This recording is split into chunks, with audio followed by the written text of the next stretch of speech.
tema que les estaba interesando la clase anterior bastante, que era el tema de los diferimientos. Si en algún momento tuvieran problemas en el audio para escucharme, les voy a agradecer hacérmelo notar, por favor, para que vea cómo solucionarlo rápidamente. Bueno, en la anterior clase habíamos visto bastante acerca de los diferimientos, porque es un tema que aparentemente a muchos de ustedes les preocupa. Entonces, lo que quisiera mostrarles es un ejercicio que podemos, digamos, hacerlo de forma práctica con un Excel para ver cómo se calcula el tema de los diferimientos. Entonces voy a compartirles el Excel, vamos a hacerlo de cero. Y ustedes me podrían hacer respecto a estos cálculos que vamos a realizar las preguntas que vean pertinentes, ¿no? Entonces vamos a tomar el caso de un prestatario que tiene un crédito, un monto contratado de, vamos a decir, unos 50.000 bolivianos, por dar un número, ¿no? 50.000 bolivianos con una tasa de interés, digamos que es un microcrédito, que no es del sector productivo, 15%. Y un plazo de su crédito, un plazo de en años podemos poner 3 años, digamos, ¿no? 3 años. O más sencillo, 2 años. Entonces vamos a agrandar la pantalla para que se vea mejor. Estamos viendo el caso de un prestatario que tiene un crédito de CIA de 50.000 bolivianos con una tasa de interés del 15% y un plazo de 2 años. Entonces tenemos acá mes. Vamos a poner también el saldo del crédito. Tenemos la cuota,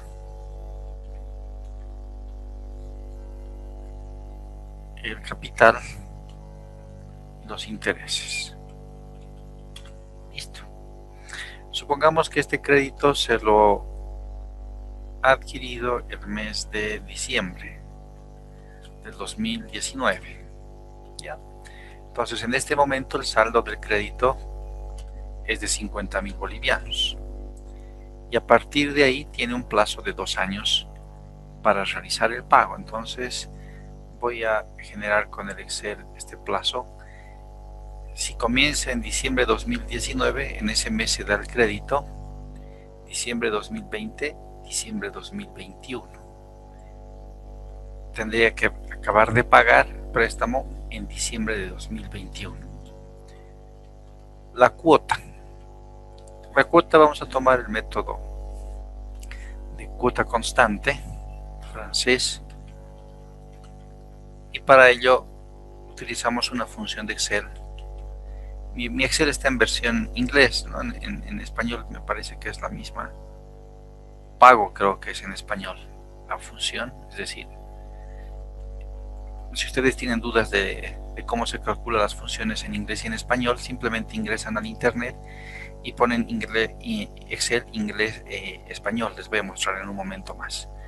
En mi computadora es PMT el comando, y decimos cuál es la tasa de interés, 15%, pero como los pagos son mensuales, dividimos entre 12. Número de periodos depende del plazo.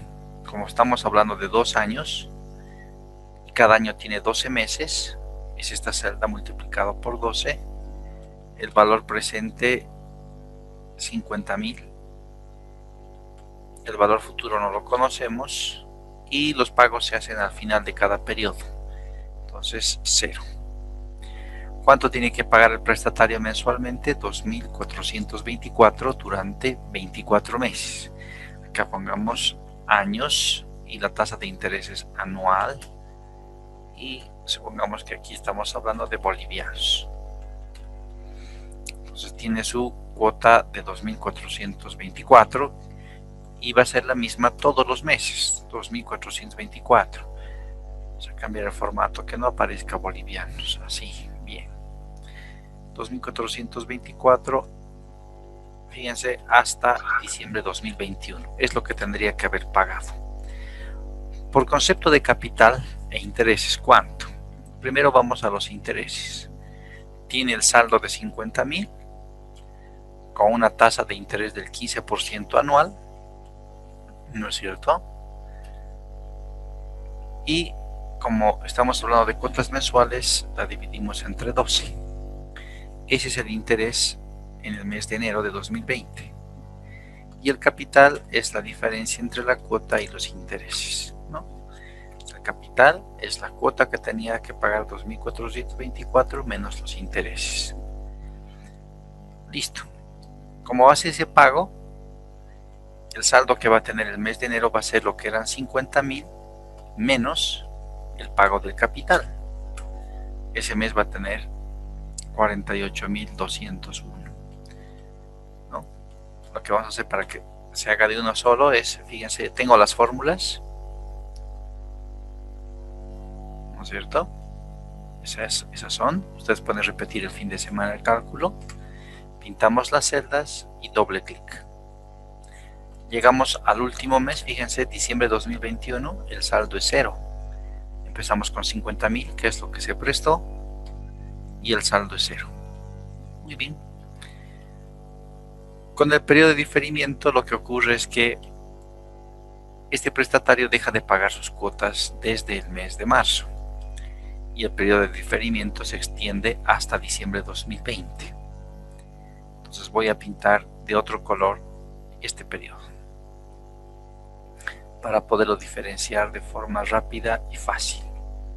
Entonces celeste, ya, eso es el periodo de diferimiento. Fíjense, entre marzo y diciembre, entonces lo que tenía que pagar de esta manera no lo va a hacer. En realidad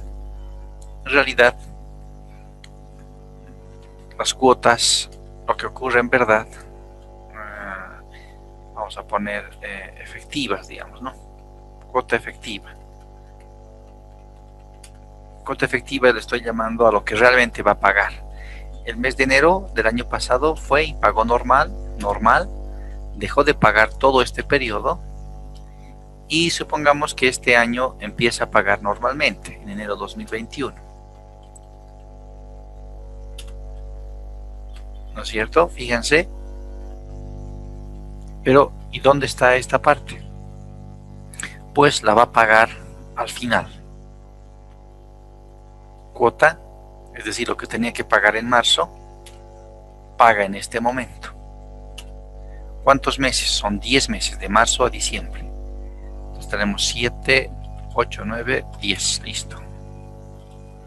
Entonces, acá vemos que va a acabar de pagar en este esquema en octubre del 2022,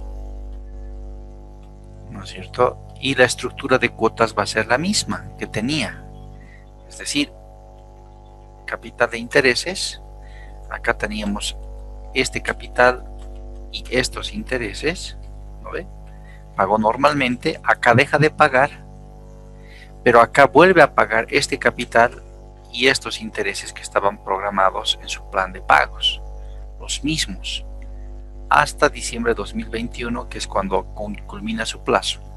Pero a partir de este momento, como está pagando las cuotas diferidas, sus capitales e intereses son los que tiene acá. Fíjense, ¿no? El monto diferido, estos de acá, y el interés también. Entonces son los 10 meses que va a pagar la parte no diferida. Esto se entiende por diferimiento, estimados participantes del módulo, y vamos a hacer el siguiente ejercicio. ¿Cuánto paga en total? En español es suma la fórmula. ¿Cuánto paga en total cuando hablamos de las cuotas? En cuotas llega a pagar, si sumamos todas las cuotas, 58.184, ¿no? Se tiene un monto contratado de 50.000, al 15% paga 58.000. En capital, los 50.000 que se prestó. Y en intereses, el saldo, fíjense, ¿no? 8.184. Con el diferimiento,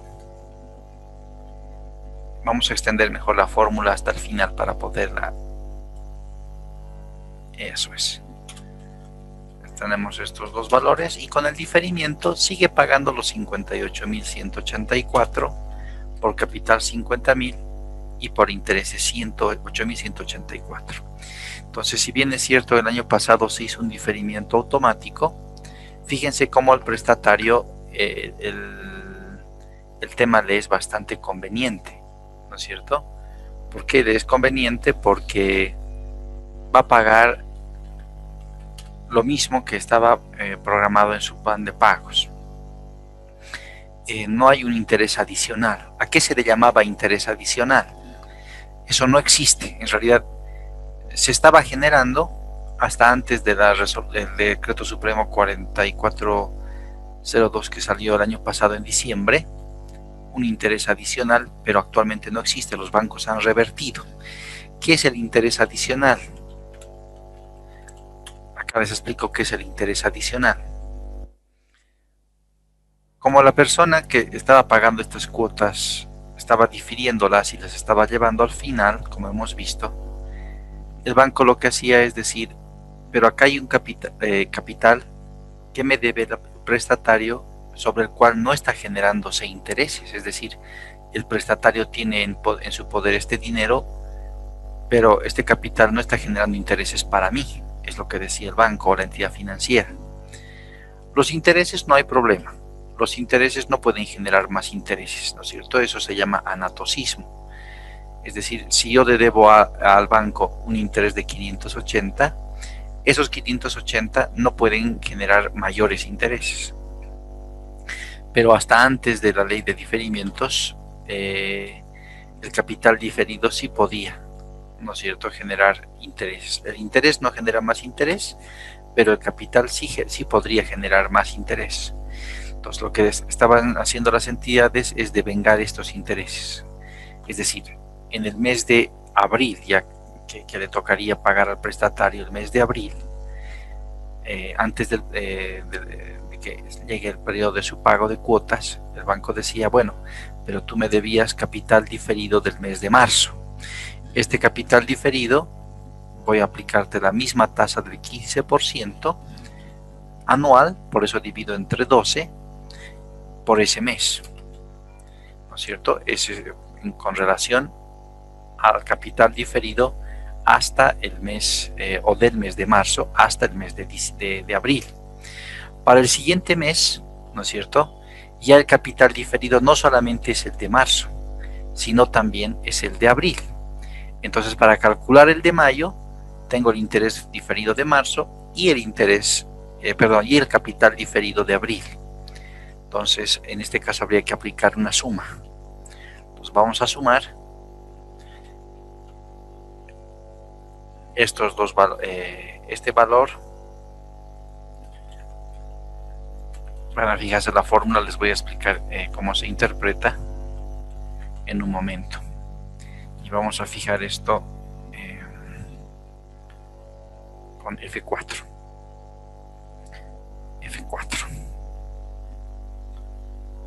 Listo. Fíjense, está con valor fijo en la fila 14. Entonces, al siguiente mes, fíjense lo que hace la fórmula. Ay, ¿qué pasó acá?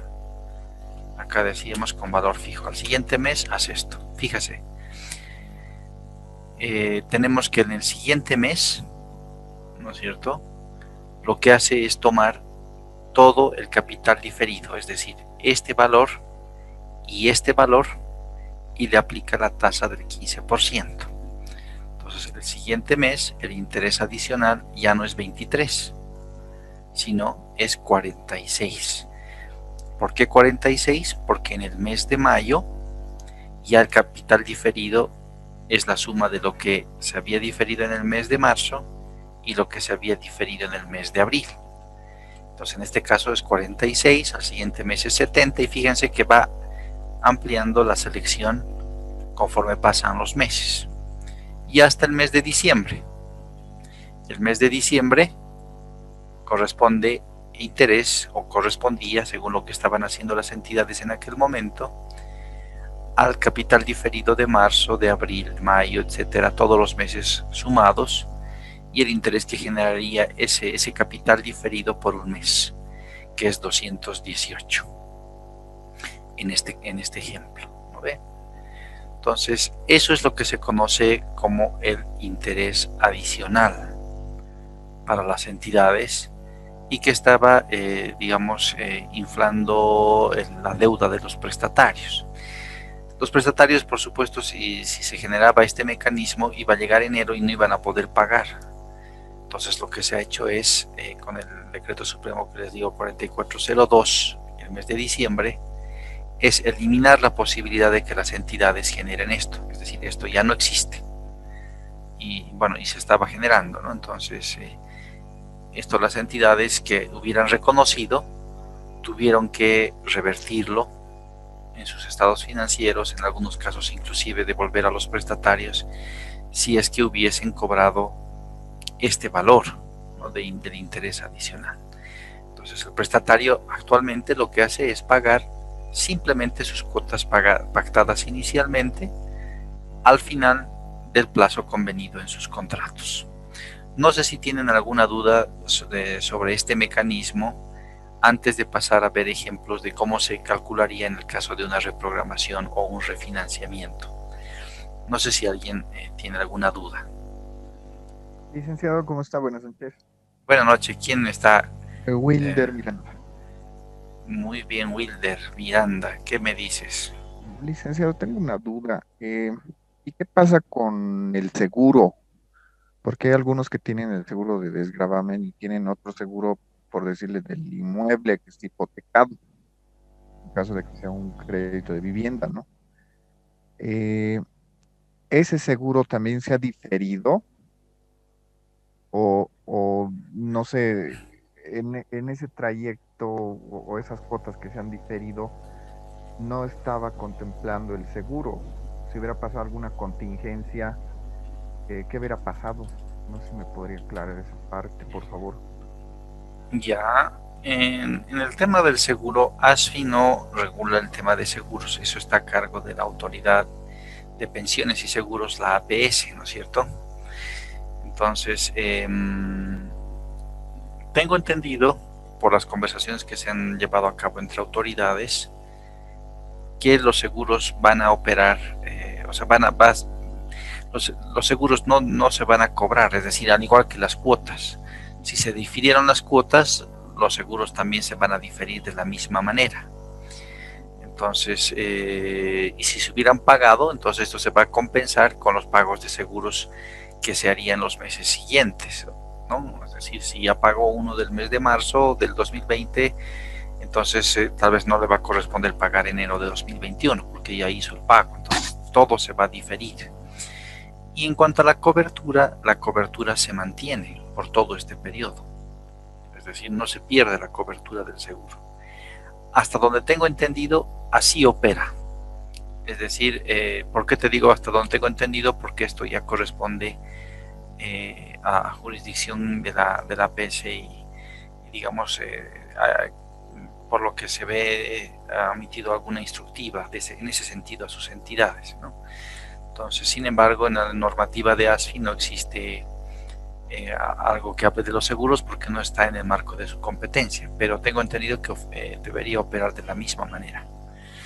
Eso sería, estimado Wilmer. Ok, muchas gracias, licenciado. No sé si alguien tiene alguna otra pregunta. Licenciado, buenas noches. Tenía una preguntita. Adelante.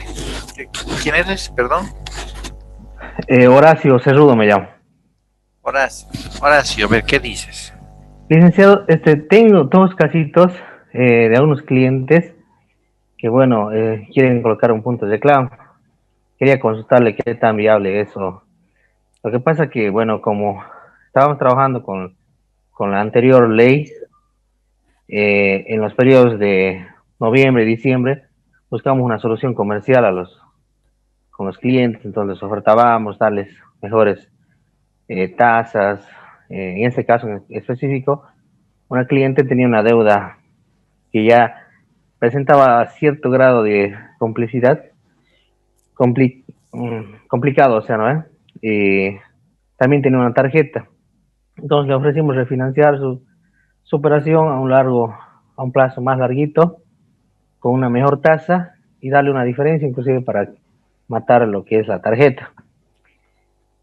Bueno, la cliente aceptó, todo bien, y bueno, su primera cuota era para febrero.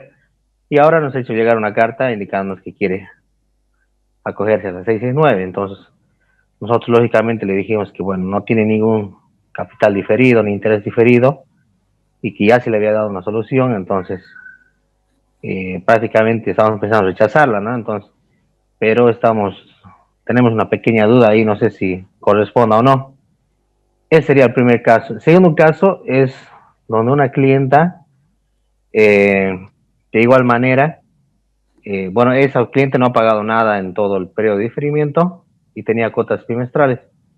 Su primer cuota ha salido recién ahora en febrero. Entonces la cliente, esa persona, y quiere acogerse también a la 669. Sin embargo, ella tiene una cuota base del 12.75 y actualmente tiene cuota variable del 15.66, o sea, 12.75 más la 3, ¿no? Y la cliente quiere pues una tasa menor al 10%. Entonces, el banco le ha dicho que no se puede a esa tasa. Pero la cliente insiste, que dice que va a poner puntos de reclamo, que en el decreto dice, o en la ley, en la 669 dice que tienen que darme una cuota menor. No sé hasta qué punto sean razonables esos reclamos, licenciado. No sé si podría ayudarme. Estimado Horacio, mira, en realidad no existe nada escrito, o sea, lo que está escrito está en el reglamento. Esto que me comentas es una casuística, en realidad, temas particulares que las entidades deben ver cómo resolverlos de la mejor forma con sus clientes. Desde el punto de vista de la entidad, lo que la entidad debería buscar es recuperar sus créditos y reducir su riesgo de crédito, ¿no es cierto? Y también desde el punto de vista del prestatario, o sea, si un prestatario no puede pagar un crédito, desde mi punto de vista, la entidad no gana nada poniéndose dura en un tema que sabe que no lo va a recuperar. Entonces, yo creo que lo principal es darle al prestatario las facilidades que se vean oportunas. En cuanto a si se debe o no se debe dar, la norma no dice nada, ¿no? O sea, por eso la norma no es casuística. No te va a decir caso por caso qué es lo que pasa. Entonces, las entidades deberían usar su mejor criterio, es lo que se espera, para poder resolver este tipo de situaciones donde tendrán que evaluar, pues, en función de la capacidad de pago, en función de si la ley o la normativa les aplica o no.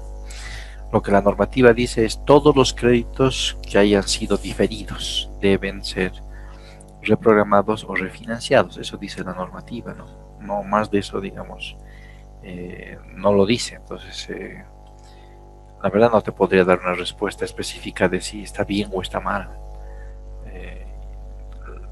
Será la entidad que conoce a su prestatario quien tendrá que evaluar, pues, si le da o no le da en función de la normativa.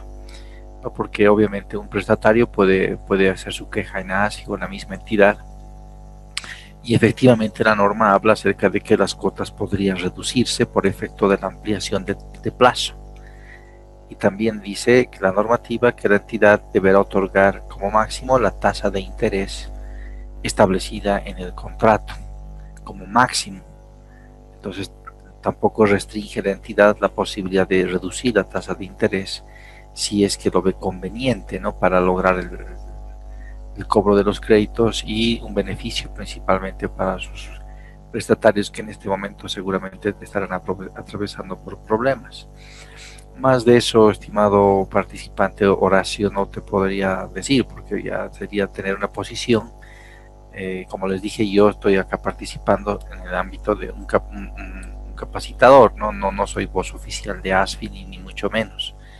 Entonces, los criterios que yo pueda vertir no representan lo que ASFI necesariamente tal vez piense o vaya a realizar en ciertas circunstancias, ¿no? Entonces, yo pienso que hay que buscar los mecanismos más adecuados, pero no está nada escrito, es decir, no hay nada que yo te pueda decir respecto a la norma que deba hacerse a esto, ¿no? Simplemente te doy esos datos, que la tasa de interés, la norma dice no puede ser superior, pero no restringe a que sea inferior si es que la entidad lo ve conveniente para poder también recuperar el crédito y beneficiar a sus prestatarios, ¿no? Eso sería. Bien, entonces ahora vamos a pasar al tema. ¿Sí? Perdón, ¿le puedo hacer una consultita, por favor? ¿Cuál es su nombre? Disculpe. Mariluz Nin. Mariluz, dígame. Mi consulta es la siguiente, hablando de este tema de los diferidos. Por decirle un ejemplo, ¿qué pasa si un cliente o un prestatario ha accedido a este tema de los meses diferidos, pero no sé por decirlo, este febrero viene y quiere cancelar o quiere liquidar el total de su deuda? Entonces, si se supone que los meses diferidos se han ido al final de plan de pagos, mi consulta es, ¿se va o no se va a seguir cobrando intereses? Porque se supone que en una liquidación o un pago de cotas o bueno, de crédito total, nosotros solamente cobramos intereses a la fecha. ¿Qué pasa con esos intereses de los meses diferidos? ¿Se cobra normal o no se cobra por el hecho de que se ha ido al final del plan de pago? Bueno, en realidad, estas cuotas diferidas, es como decíamos, es diferido. Si la persona quiere pagar todo, o sea, la parte diferida ya tiene un monto de cuota, ¿no es cierto? Por lo tanto, se deben cobrar las cuotas diferidas. Y el tema de pagar por anticipado, pues ahí sí tendrán que ver, porque estas cuotas son otro tipo de cuotas que todavía están dentro del plan de pagos, y si se pagan anticipadamente, por supuesto se ajustan, ¿no? Entonces, esa es la respuesta participante, ¿no? Es decir, lo que ocurrió el año pasado son cuotas diferidas que se pagan al final, y si quiere liquidarlas, seguramente el prestatario tiene que liquidar también las cuotas diferidas, ¿no? Si paga anticipadamente, entonces corresponde hacer el ajuste también de reducción del interés, ¿no? Porque está pagando con anticipación cuotas que todavía las tenía en este ejemplo, por ejemplo, hasta el 2021, ¿no? Entonces, esa sería la forma que se trabaja el tema, Mariluz. Bien. Licenciado, perdón, una última consultita. Sí, a ver, ¿quién está participando? Horacio, otra vez. Ya, dígame, Horacio. Respecto a las tarjetas de crédito, casi no menciona mucho, ¿no? En el circular 619. Quería hacer la consulta. Si un cliente tiene un crédito normal, quiere acceder a acogerse a la 619, pero no vigenta su tarjeta, o cuál es el tratamiento de la tarjeta, si se debe diferir igual, o mejor dicho, si se debe darle el periodo de gracia igual, dado que las tarjetas no tienen, ¿no? Generalmente un plan de pago, sí, como lo tiene un crédito normal. Claro, la norma no diferencia entre tarjetas y otros tipos de crédito, ¿no? Y las entidades están adoptando la mejor forma de arreglar con sus prestatarios en beneficio de ellos, ¿no? Entonces, en sí, la respuesta no te la podría dar porque no está nada escrito, ¿no? En realidad te estaría dando qué es lo que tiene que hacer una entidad, y como te digo, yo no soy una voz oficial de ASFI, ¿no? Si quisiera saber la respuesta a tu entidad, y es importante, tendría que hacer una consulta al módulo de consultas oficial, ¿no? La normativa no establece nada, lo único es lo que está ya escrito, ¿no? Y no discrimina ciertamente, o sea, no están exentos de esto las tarjetas de crédito, ¿no? También están incluidas en el tema del diferimiento. Entonces ahí la entidad podría ver diferentes mecanismos que permitan al prestatario hacer el pago de estos pagos que son revolventes. En realidad las tarjetas, como tú bien mencionas, no tienen unas cuotas preestablecidas, ¿no es cierto? Pero seguramente hay ya un monto acumulado durante el periodo 2020 que se lo va a tener que arreglar, y para el tema yo te recomendaría hacer una consulta directa si es que la entidad tiene dudas en el módulo de ASFI, ¿no? Para poder saber en este caso específico que es casuístico, pero nunca tampoco yo pienso que se va a responder qué es lo que debes hacer, simplemente es qué es lo que dice la norma. Todos tienen el tema, es general, ¿no? La norma no es casuística, no va a ese detalle. No, lo que yo estoy explicando en este ejemplo no es algo casuístico, es lo que está en la norma, es decir, esto es lo que establece la norma, así trabaja, y ese es el espíritu, ¿no? Es decir, que las entidades otorguen un diferimiento a las cuotas del año pasado, los prestatarios que se acogieron a este mecanismo, considerando la forma en que trabaja en el caso de las cuotas mensuales, ¿no? que es similar cuando son pagos regulares, ¿no? En los otros casos, yo te recomendaría hacer esa consulta en el módulo si es que no lo pueden resolver en entidad, pero bajo eso, ¿no? Que en realidad la norma no es de carácter específico, sino general, ¿no?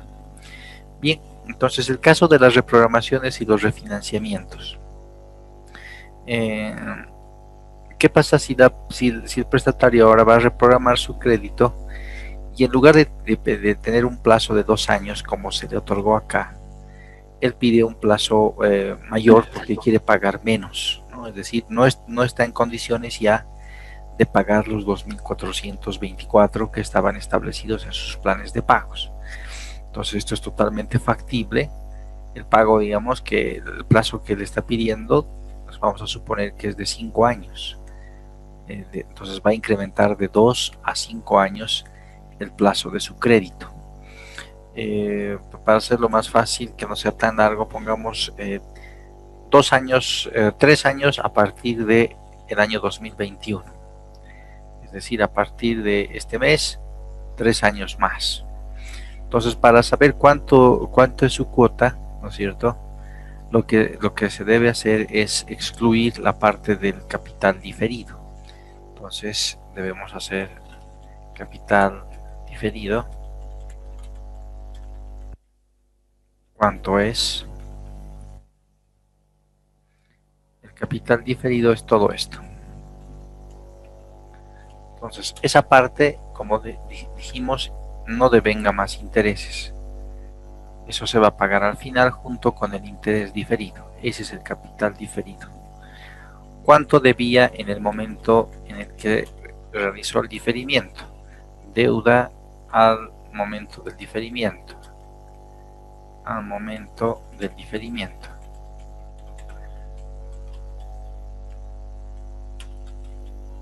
Deuda al momento del diferimiento. ¿Cuánto debía? Acá está el saldo en febrero, porque a partir de marzo empieza a diferir. Este era su saldo. Entonces, capital para reprogramar. Entonces reprogramamos este valor menos la deuda al momento del diferimiento. Y esta deuda la va a pagar en 3 años a partir de...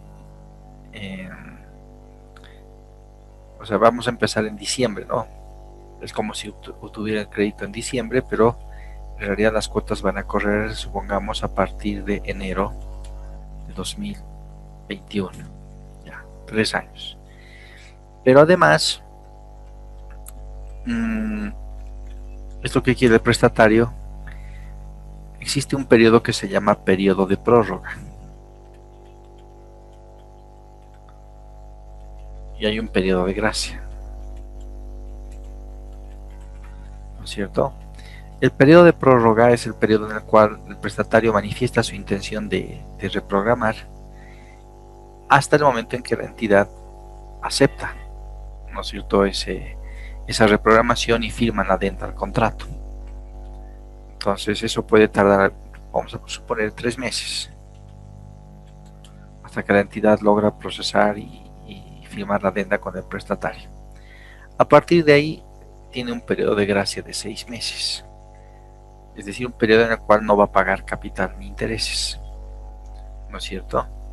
Entonces, Entonces vamos a poner, en lugar de 3 años a partir de enero 2021, vamos a poner 3 años a partir de concluido el periodo de gracia. 3 años a partir de concluido el periodo de gracia. A partir de que se concluya, de que concluya el periodo de gracia. Listo. Eso es lo que se va a reprogramar. Entonces, lo primero, intereses durante el periodo de prórroga. Son 3 meses. Vamos a suponer que la tasa de interés, la entidad financiera la está manteniendo.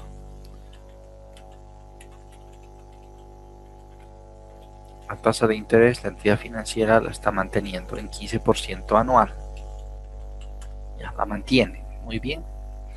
Y el capital para reprogramar son 26.860, fíjense. La deuda al momento del diferimiento era 46.000, ha diferido 19.000, y la diferencia es lo que se va a reprogramar, 26.860. Esos 26.860 generan intereses durante el periodo de prórroga. Esto multiplicado por esto sobre 12 multiplicado por 3. 1.000 bolivianos en este ejemplo. De los 3 meses. Y en el periodo de gracia, de igual forma, por 6 meses. Entonces, el total de los intereses en este ejemplo es esta suma, ¿no es cierto? El total de los intereses es esta suma. Listo, ahí tenemos. Entonces 3.022 por un lado. Ahora viene cómo se va a reprogramar. Estamos diciendo que tiene 3 años a partir de que concluye el periodo de gracia. Entonces vamos a establecer los pagos. Pago 1 le voy a llamar, ¿no? Entonces tenemos el valor presente. La tasa de interés es 15%. El valor presente, lo que se va a reprogramar son los 26.000.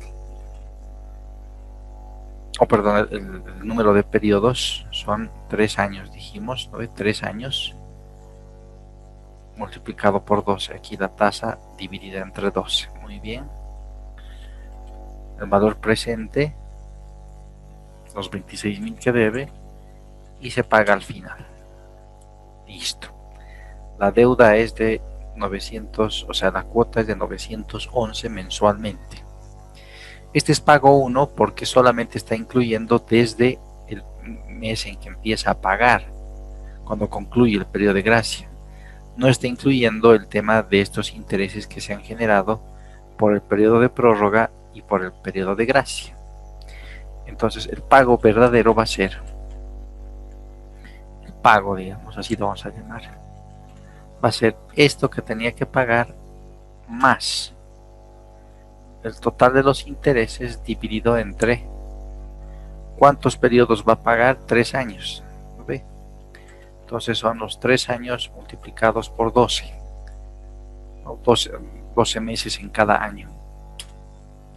1.015, ¿cierto? Eso es lo que va a pagar mensualmente. La cuota que tendría que pagar con relación a los 26.000, ¿no ve? Por los 3 años que tiene a partir de que concluye el periodo de gracia, a una tasa del 15%.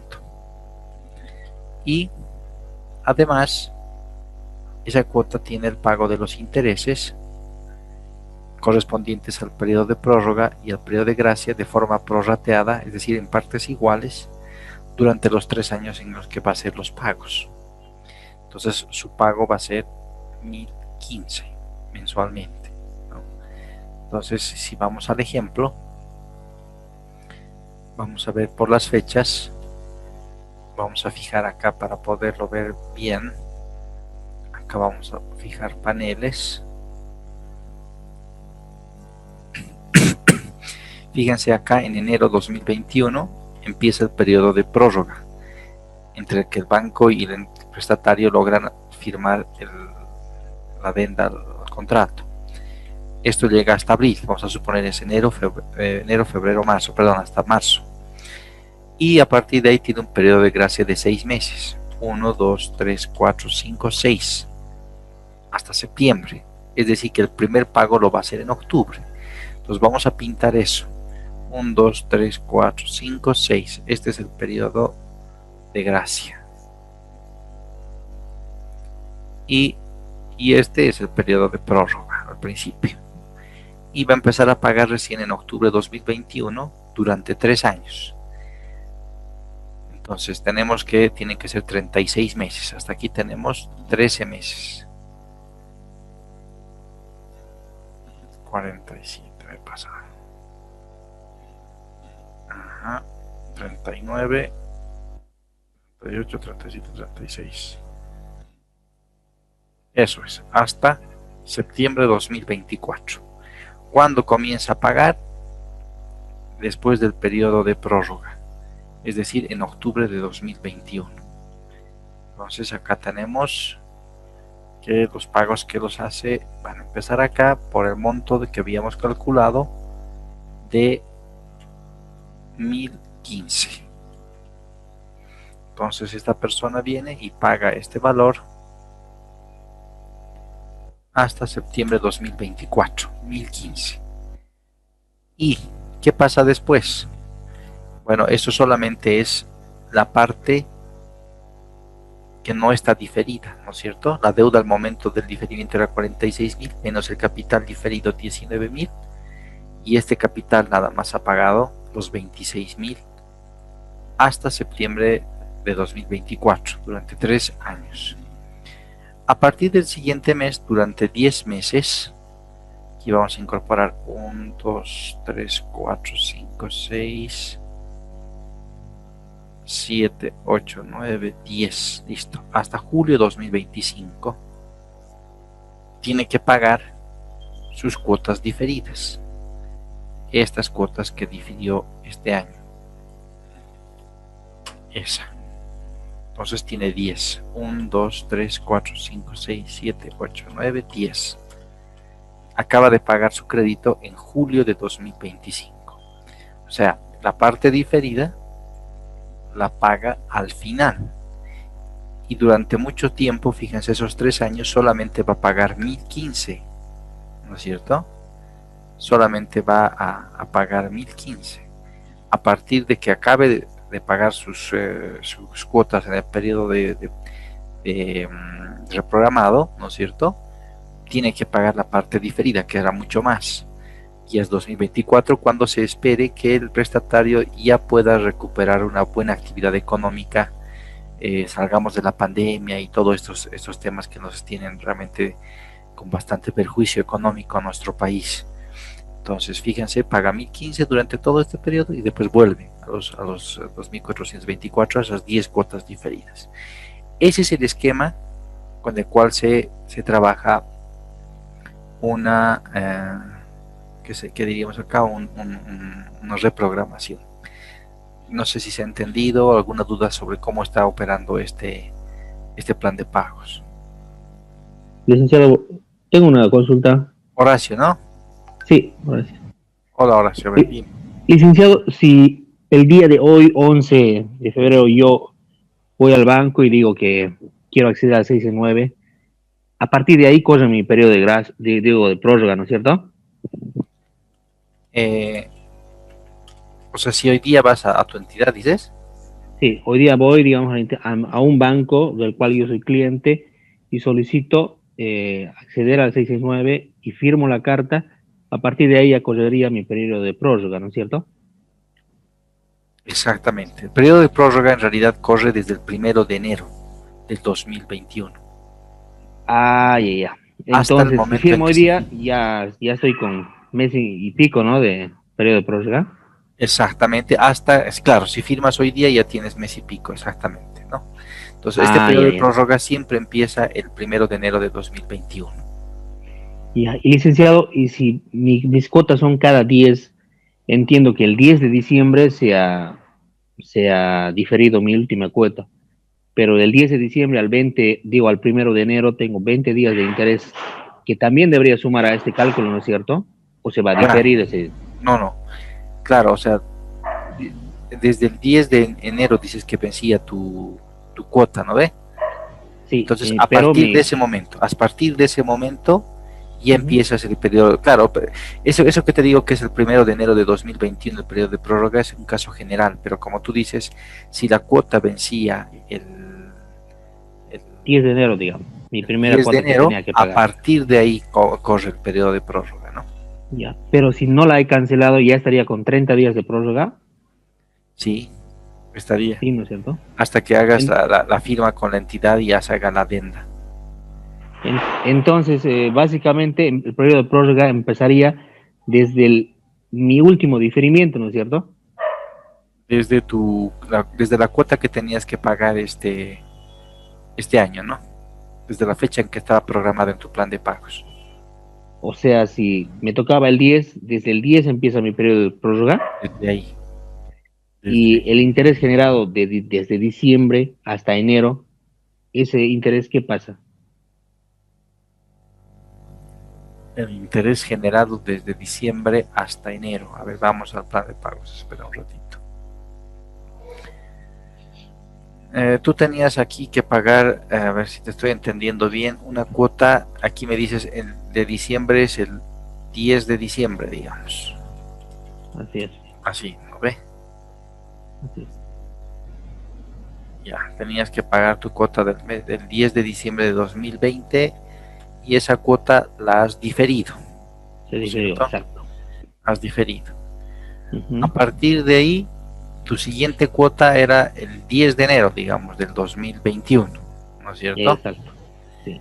Y ya generó un interés, ¿no es Entonces, cierto? tienes razón, ¿no? Corre desde el último diferimiento, ¿no? Ah, Claro, perfecto. porque esta cuota no te la está pagando, ¿no ve? Y el Cierto. saldo, o sea, a partir de ahí se supone que empieza ya todo el mecanismo, se ha reactivado y el siguiente esquema o el siguiente pago tiene que hacerse el 10 de enero, pero los intereses han corrido precisamente desde el 10 de diciembre. Por eso acá cuando hemos calculado, ¿no es cierto? Cuando calculamos los intereses, hemos calculado desde el saldo que tenía el mes de diciembre y eso es el 10 de diciembre, ¿no? Es justamente como tú dices, es desde el último pago que tenía que realizarse en sus cuotas diferidas. Desde ahí corre el interés. Tienes toda la razón. Ah, ok, dicen. Es que básicamente teníamos una instrucción, no sé si la entendimos mal, pero de cuando el cliente venga, esa persona al banco y firme la carta, recién corre el periodo de prórroga, nos decían. Pero, No, no, no. No, no. El periodo de prórroga corre hasta, en realidad, acaba. ¿Cuándo acaba el periodo de prórroga? Cuando el cliente firma la adenda. Ahí termina el periodo de prórroga. ¿Desde cuándo? Desde el momento en que acabamos de conversar, ¿no ve? Que tenía que hacer hace su último diferimiento, ¿no? ah, ok, licenciado, muchas gracias. Y el periodo de gracia comienza es desde el día siguiente del periodo de prórroga, es decir, desde cuando firma la adenda, al día siguiente ya comienza el periodo de gracia de 6 meses. Perfecto, licenciado, está clarísimo. Excelente, muy bien, no sé si alguien tiene alguna duda sobre esto. ¿Nos podría pasar su tabla de Excel? Lo tienen en video, ¿no es cierto? Voy a hablar a ver con Karen, pero yo pensaría que más bien podrían ustedes replicarlo el fin de semana. Tienen el video, van a tener colgado y traten de hacerlo ustedes. Y ya tienen acá los números, les he ido mostrando las fórmulas, entonces yo creo que más bien eso es lo que ustedes tienen de ventaja, ¿no? De poder ver el video y replicar y volverlo a hacer y lo van a entender plenamente, ¿no? De cómo se hacen los cálculos, ¿no? Y van a llegar a los mismos números, o sea, fíjense, hemos hecho paso por paso, no van a tener problemas. Cuando Dicen estamos... buenas noches. Sí, sí, dígame, buenas noches. Dicen buenas noches. Pasa, dicen que muchas veces el video no explicar es esperarían que nos pueda pasar por lo menos yo no sé menos del área financiera, lo que ahorita, por ejemplo, usted está explicando, me ha costado entender, pero sí lo he entendido también, dicen. Pero sería bueno que nos pudiese pasar el Excel, claro, siempre. Sí, les paso, no hay problema. Voy a hablar con Karen, ¿no? Y siempre con esa salvedad, ¿no? O sea, no me canso de repetir eso, aunque parece un poco pesado, pero como ustedes saben, no quiero, digamos, que haya un conflicto ahí. O sea, yo les estoy explicando lo que se entiende de la normativa, ¿no? Yo no soy la voz oficial de ASFI, eso es, quiero que lo tengan muy claro. O sea, cuidado, pongan, esto es lo que ha dicho ASFI, jamás. ¿No? Esto es lo que hemos discutido en un curso a la raíz de lo que está en la norma escrita, ¿no? Esto es lo que estamos interpretando así. Con esa salvedad o con esa aclaración, no hay ningún problema en que les pase el Excel, no hay problema. Bien, entonces hagamos el caso de el refinanciamiento. Es muy similar a esto.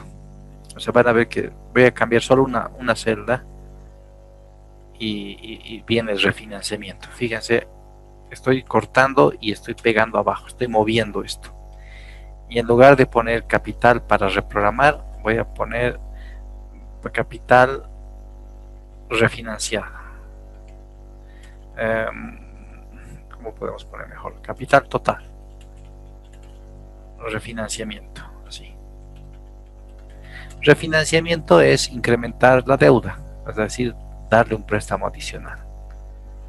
Refinanciamiento o incremento, mejor, del capital.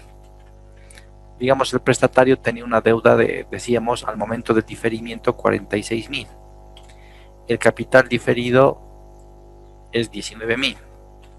El incremento del capital, supongamos que han evaluado al prestatario y se le va a otorgar 50.000 bolivianos adicionales. Listo. Entonces, el capital total va a ser la suma de esto además, es decir, la deuda al momento del diferimiento menos el capital diferido más esto, ¿lo ve? Lo que se le ha dado, 76.000. En ese caso, ya como todo lo tenemos con links, el pago por los 3 años va a ser de 2.664. Y supongamos que en este caso, como le está dando más dinero, le va a dar más plazo, que no sean 3 años, que sean 4. Ahí está mejor, más bonito queda ahí. Le ha dado un añito más porque está refinanciando. Entonces se ha acomodado todo, fíjense, el pago por esos 4 años es de 2.139 en capital, en valor de la cuota. Pero considerando que hay un periodo de, bueno, además aquí hay un tema que hay que considerar. En estos meses no vamos a contar la parte del incremento del capital, ¿no es cierto? Porque esa parte no le van a cobrar porque le van a dar al final, a menos que le den al principio, depende cuándo le den la entidad. Si la entidad le desembolsa el dinero más antes, calculará desde más antes, pero en este ejercicio, para que sea más simple, vamos a suponer que la entidad le desembolsa al prestatario cuando concluye el periodo de gracia, es decir, después de los 9 meses. Entonces no podemos generar intereses durante este periodo con respecto al incremento del capital. Ese es el supuesto que estoy haciendo, ¿no? Podría hacerse ya la casuística con ese tipo de ajustes adicionales. Entonces le estoy quitando, fíjense, la parte del incremento de capital, porque eso estamos suponiendo que se le va a desembolsar al final del periodo de gracia. Entonces eso no puede generar intereses en el periodo de prórroga ni en el periodo de gracia. Entonces seguimos con los 3.022, le da 4 años y el pago 1, ¿no es cierto? Es ese que considera los 4 años y este capital que lo va a pagar en 4 años, y el pago total es ese mismo, pero considerando los intereses que se generan en el periodo de prórroga y en el periodo de gracia, 2.202. Ahora fíjense, si ustedes quieren volver esto una reprogramación, simplemente dicen lo siguiente, o sea, como se dan cuenta, he borrado, he hecho encima de lo que teníamos, ¿no es cierto? Entonces simplemente dije a ustedes, va a ser esto una reprogramación, no tiene incremento de capital, en vez de 50.000 ponen 0. Y listo, se ha vuelto el tema de la reprogramación considerando 4 años. En el anterior ejemplo teníamos 3 años, ¿no ve? Ponen 3 años si quieren y fíjense, se vuelve una calculadora y volvemos a lo que teníamos. Entonces, en este caso estamos diciendo 4 años y con un incremento de capital de 50.000. Voy a dejar marcado esta celda y esta celda, que en realidad es lo que se podría cambiar. Vamos a pintar de color verde, digamos.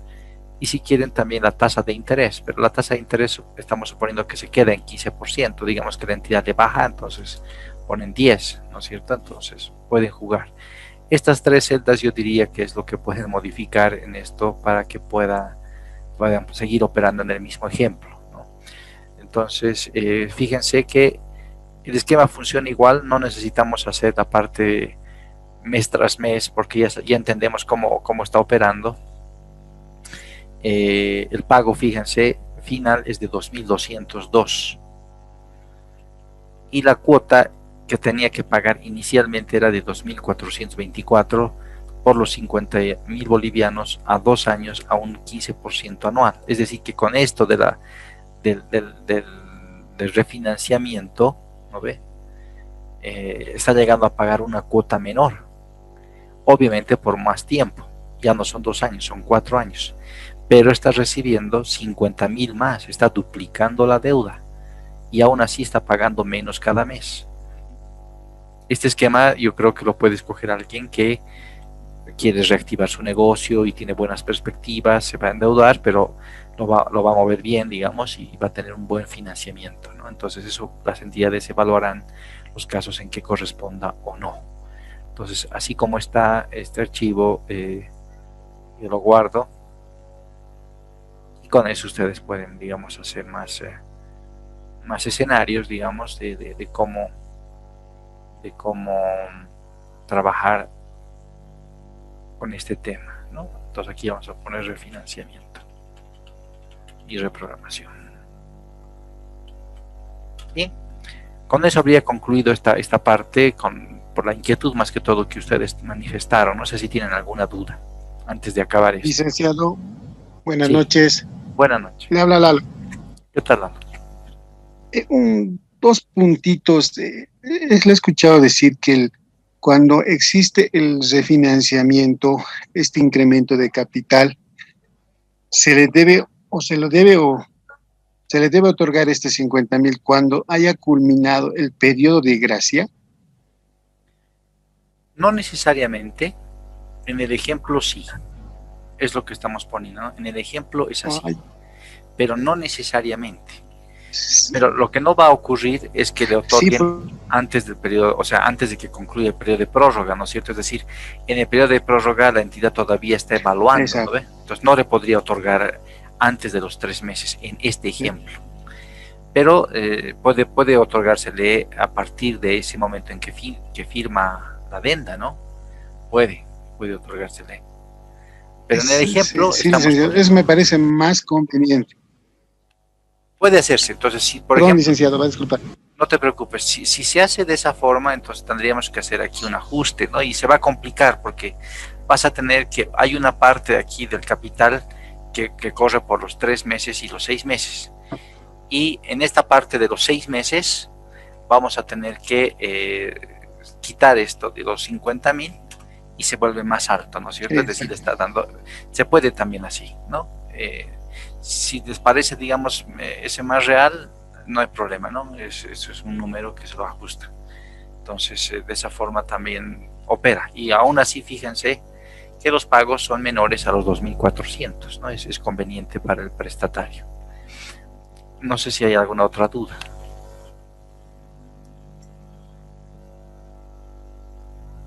Licenciado, disculpe, ¿ese tipo de créditos están exentos de observaciones de hacia futuro? Dado que al ser refinanciamientos y que reduzcan sus cotas, no hay problema, ¿no? Mira, yo no te puedo decir eso porque, como te digo, no soy yo la voz de ASFI, no te puedo decir si lo observan o no. pero lo que sí te digo es que está en la normativa y este esquema, o sea, yo solamente he puesto en números lo que está escrito en la norma. Entonces, siempre y cuando se respete el esquema de la normativa, me imagino que no podría haber ninguna observación, salvo que haya alguna alteración de los derechos del consumidor o se haya calculado mal, digamos, ¿no? Fíjense, lo que yo les estoy mostrando básicamente es cuánto debía al momento del diferimiento y descontamos el capital diferido porque lo paga al final, ¿no es cierto? Y le estoy sumando el tema del incremento del capital, es tal cual lo que se interpreta de la norma, ¿no? Pero más allá, digamos, de cómo exactamente apliquen las entidades, eso ya lo verán. No te entiendo a qué observación podría haber si es que estarías aplicando la norma, ¿no? En este caso estás reduciendo la cuota mensual, por supuesto, pero eso es normal en reprogramaciones, ¿no? Nunca he visto que se haya tomado como incorrecto reducir la cuota porque le estás ampliando el plazo, o sea, eso es matemático, ¿no? Si a una persona de reprogramas tenía 2 años un crédito y le das 5 años, necesariamente va a reducirse la cuota porque la tasa de interés la estamos manteniendo constante, ¿no? Eso es algo normal, ¿no? No sé por qué tendríamos la inquietud tal vez de que pueda haber una observación al respecto. Nada, dicen solamente porque estamos viendo el ejemplo, es un refinanciamiento. Pero bueno, sí, en la circular 619 dice, ¿no?, que tanto para reprogramación y refinanciamiento la cuota no tiene que ser mayor a la cuota que pagaba actualmente el cliente. No, solamente puede ser mayor. No dice eso la norma. La cuota puede ser mayor. Lo que no puede ser mayor es la tasa de interés. ¿Cuándo va a ser mayor? Aquí te doy un ejemplo. Si, digamos, en lugar de darle 50.000 se evalúa al prestatario y puede asumir una deuda, por solo decirlo, ¿no?, de 100.000, la cuota va a ser mayor. Eso no te lo restringe el reglamento. Lo que sí te dice es que la tasa de interés no puede ser superior a la tasa de interés que estaba en el contrato original, esta tasa 15, no puede superar. Pero después que la cuota sea mayor, no lo dice, no lo dice. ¿Por qué? Porque le estás apoyando al prestatario con más crédito para que lleve adelante y reactive su actividad económica, siempre y cuando, por supuesto, la entidad haya hecho una evaluación adecuada de los riesgos que eso implica, ¿no?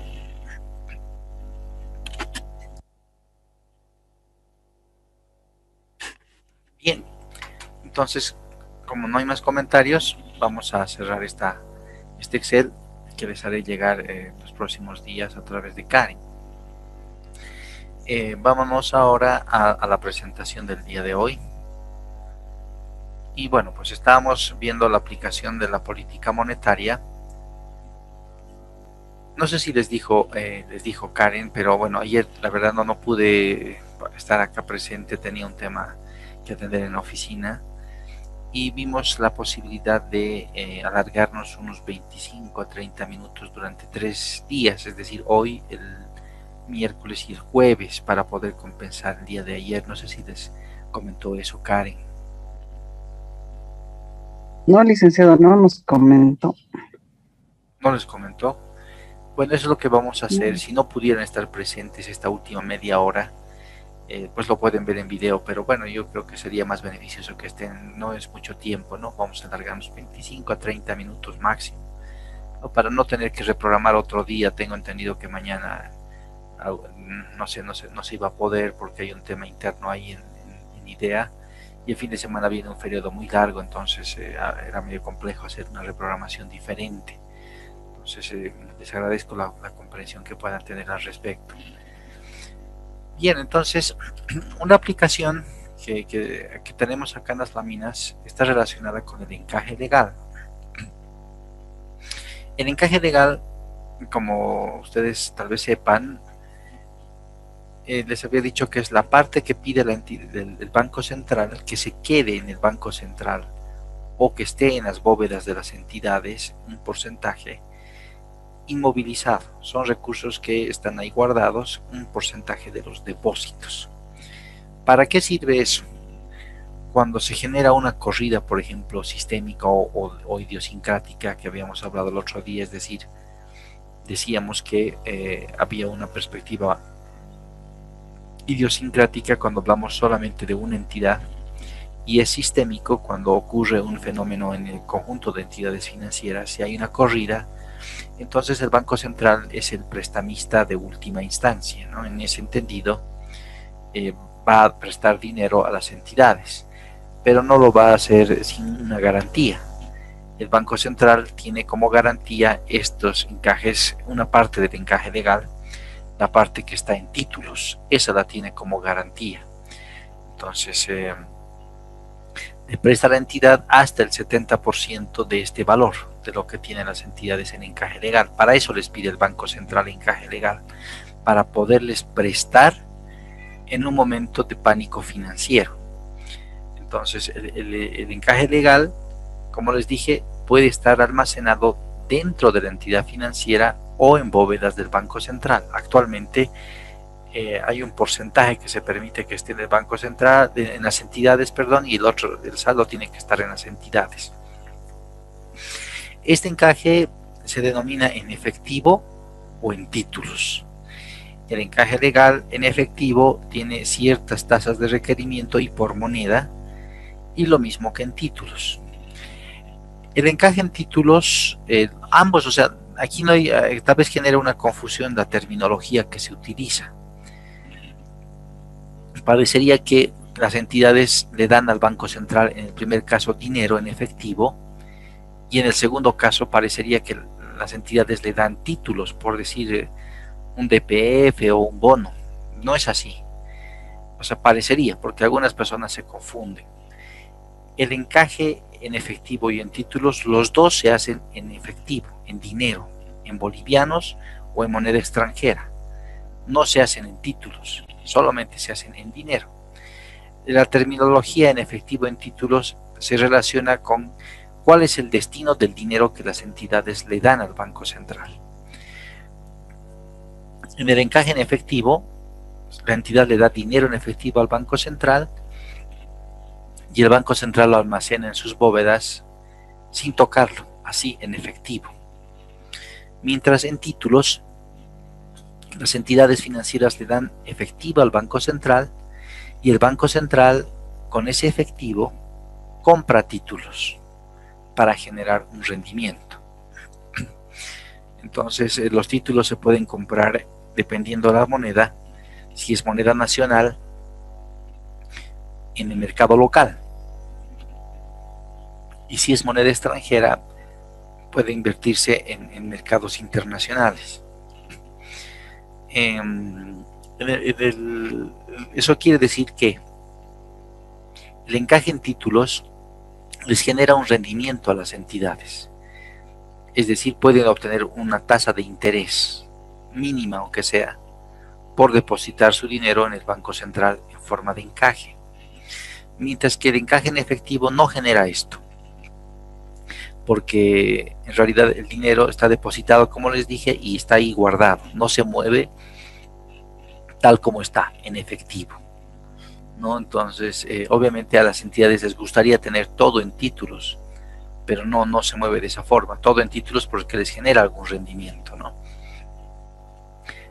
Sin embargo, está más o menos distribuido de forma similar. ¿Qué cosa encaja? Los depósitos del público, que pueden ser a la vista, ahorro y depósitos a plazo fijo.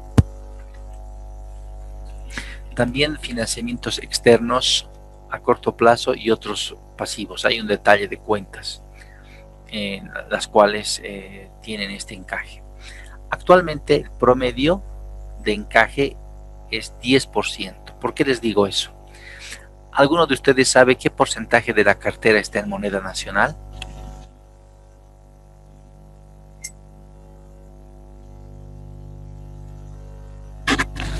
¿Alguno de ustedes alguna vez vio las estadísticas de cuánto está en moneda nacional?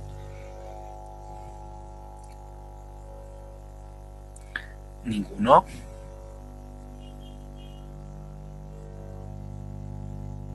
¿Y de los depósitos tampoco? ¿Cuánto de los depósitos está en moneda nacional? A ver, veamos entonces. A ver, perdón, ¿alguien está hablando, creo? ¿Nada? A ver, vamos a ir a ver las estadísticas. Pueden ver ustedes, revisar las estadísticas en la página de ASFI. Les voy a mostrar en qué lugar. Espérenme un segundito. A ver, les voy a compartir esta página, que es la que tengo abierta. Vámonos. Entrar a la página de ASFI y hay una sección que es principales variables. Hacen clic en esa sección y tienen las estadísticas. Entonces hay una parte que está cuánto de la cartera de depósitos está en moneda nacional, y es esta. En depósitos, fíjense, en moneda nacional está el 86%, en moneda extranjera 14%. En cartera, casi toda la cartera está en moneda nacional y algo está en moneda extranjera. En este caso del encaje nos interesa ver los depósitos en moneda nacional, 86%, casi todo igual, ¿no? 90%, digamos. Entonces vamos a irnos otra vez a la presentación y vemos que el requerimiento de moneda nacional es 5,5% en efectivo y en títulos 4,5%. Sumamos ambos, ¿no es cierto? Y tenemos 10%. Y como casi todos los depósitos están en moneda nacional, básicamente el requerimiento de encaje es 10%. Moneda extranjera tiene 10%, que sumado a este otro 10% es 20%, pero la participación es pequeña, entonces no afecta mucho, seguimos cerca del 10%, y otros acá 100%, que es muy poquito que hay ahí, y está acá 11%, ¿no? Entonces básicamente el requerimiento es del 10%. Bien, entonces vamos a ver acá, ¿qué tenemos acá? Los periodos de requerimiento y constitución. Para realizar el encaje legal, las entidades tienen dos tipos de periodos de requerimiento y constitución. Son periodos bisemanales de 14 días. Entonces, en este ejemplo, estamos comenzando un lunes. El periodo de 14 días siempre empiezan el lunes. Y después de 8 días empieza el periodo de constitución.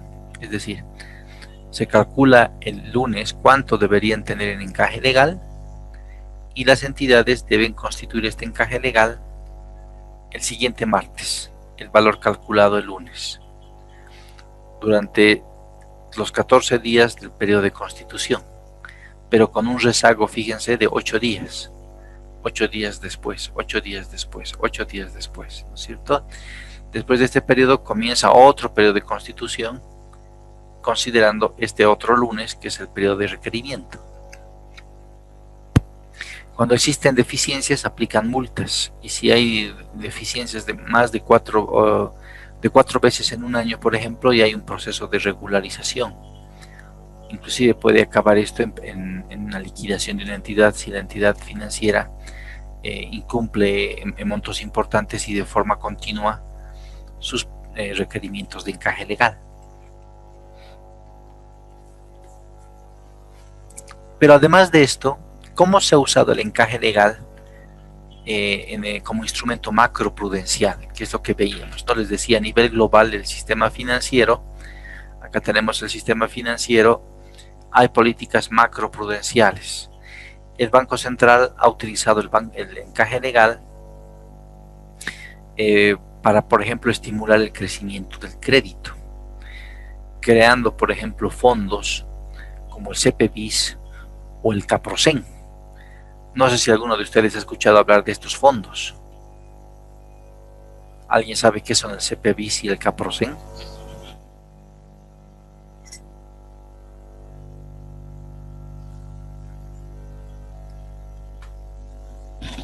¿Ninguno? ¿Nunca los han escuchado? ¿Nadie? Bueno, a ver, les explico. El CPBIS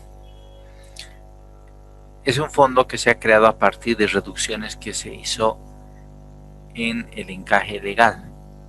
Entonces, en un momento había un valor del encaje legal que se lo redujo, el requerimiento, ese que dijimos que es 10%, antes era más. En moneda extranjera inclusive llegó casi al 60% el requerimiento. Entonces, ese requerimiento se fue reduciendo, pero no se devolvió a los bancos o a las entidades inmediatamente ese dinero. Ese dinero que se liberaba por la reducción del encaje se almacenó en forma de un fondo en el Banco Central, en moneda extranjera, con garantía del cual las entidades podían tener un préstamo con el Banco Central con la finalidad de colocar cartera, ¿no? Entonces, ese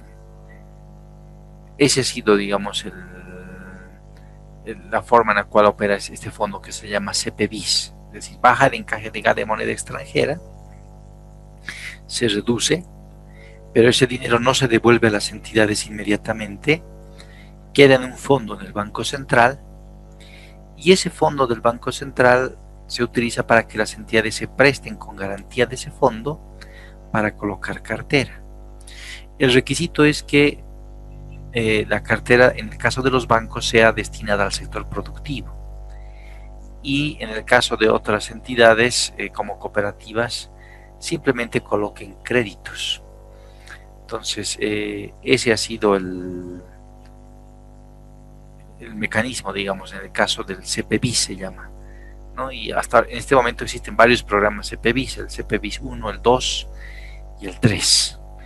Recientemente se alargó el periodo de vigencia del CPBIS 3, ¿no? Y bueno, esto bueno, permanece en el Banco Central. En el caso de los créditos Caprosen, funciona más o menos de esa manera, o sea, el fondo Caprosen. El fondo Caprosen, que es igual que el CPBIS, funciona igual, pero los créditos que se otorgan con este fondo son de diferente naturaleza. No sé si han escuchado hablar de los créditos 1, 2, 3. A ver, espérenme un segundito, por favor. Voy a contestar una llamada, perdón.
Bien, mil disculpas, estábamos hablando, ¿no es cierto?, de los créditos 1, 2, 3. No sé si alguno recuerda estos créditos.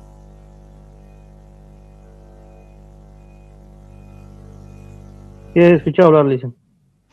Horacio, Sí, a ver, ¿qué son? A ver si saben a qué se refieren.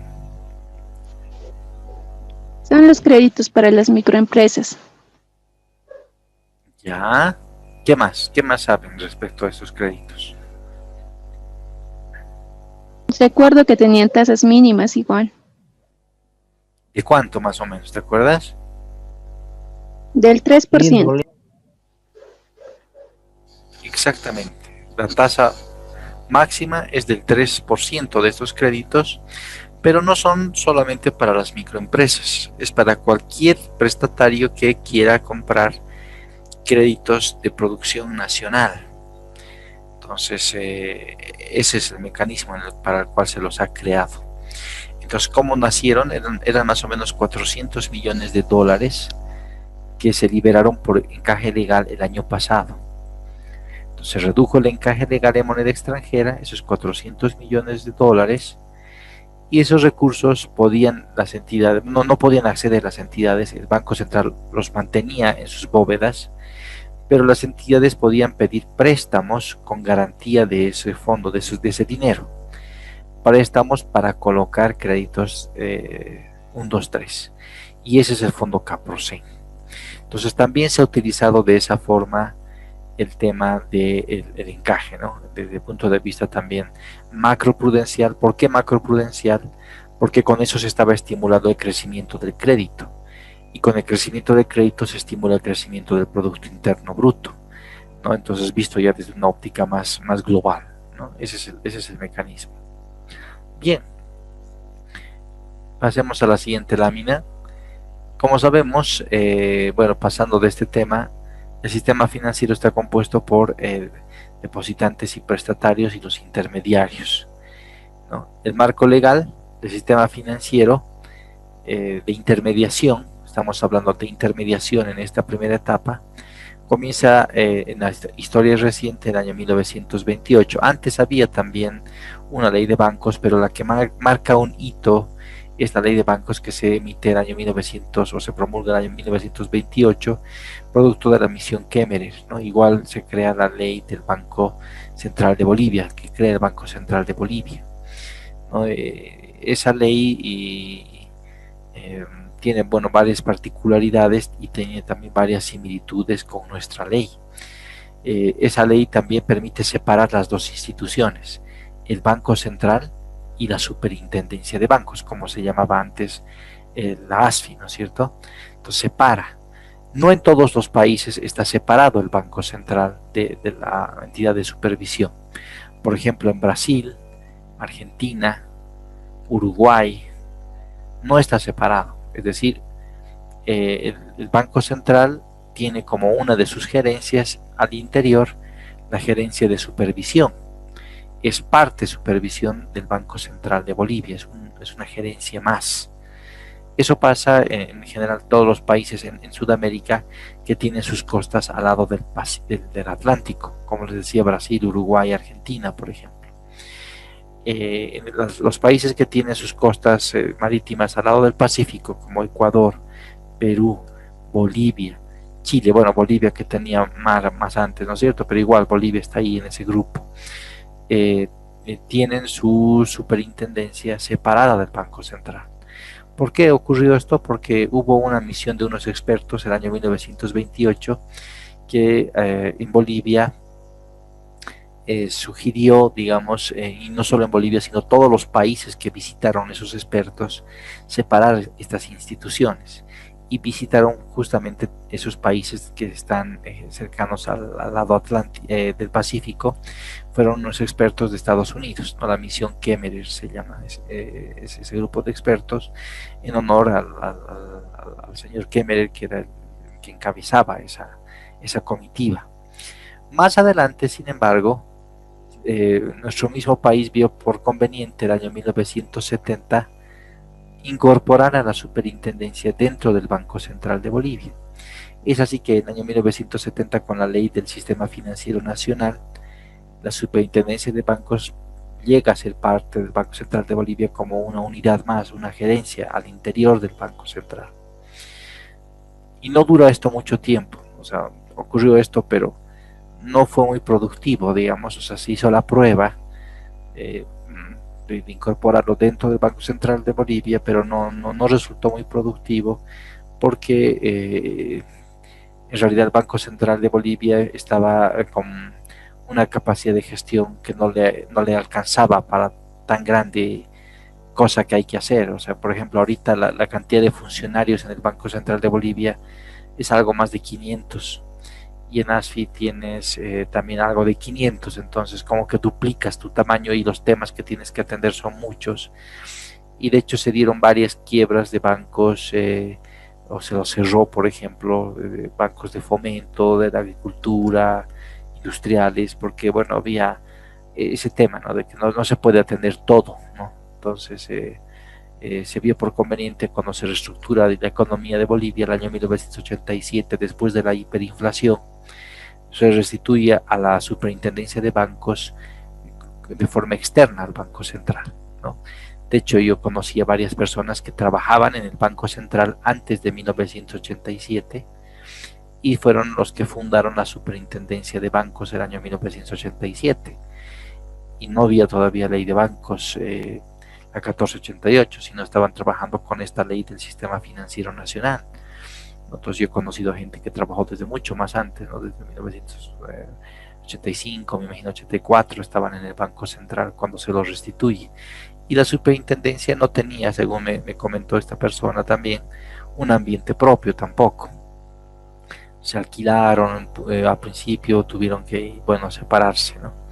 Más adelante, en el año 1993, se emite la ley o se promulga la ley 1488, que es una ley conocida actualmente, la ley de bancos y entidades financieras, que tuvo su vigencia también durante algunos años.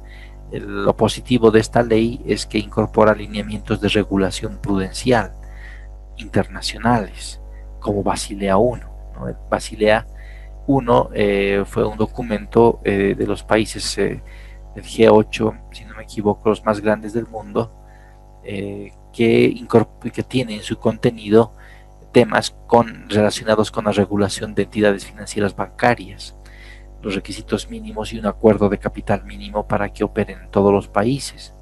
Entonces, esta ley 1488, que se emite 5 años después, se promulga 5 años después de este otro documento Basilea I, incorporaba estas propiedades, ¿no? estas características, y eso era lo positivo.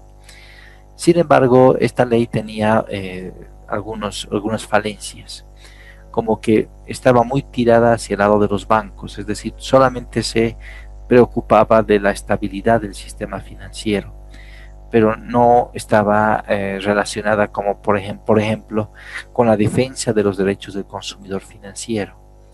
En esa época, por ejemplo, existieron, ¿no?, abusos del sector financiero a la población, porque cualquier tema, un juicio que existiera entre una persona natural y un banco, el que tenía las de ganar era el banco por la cantidad de recursos que concentra.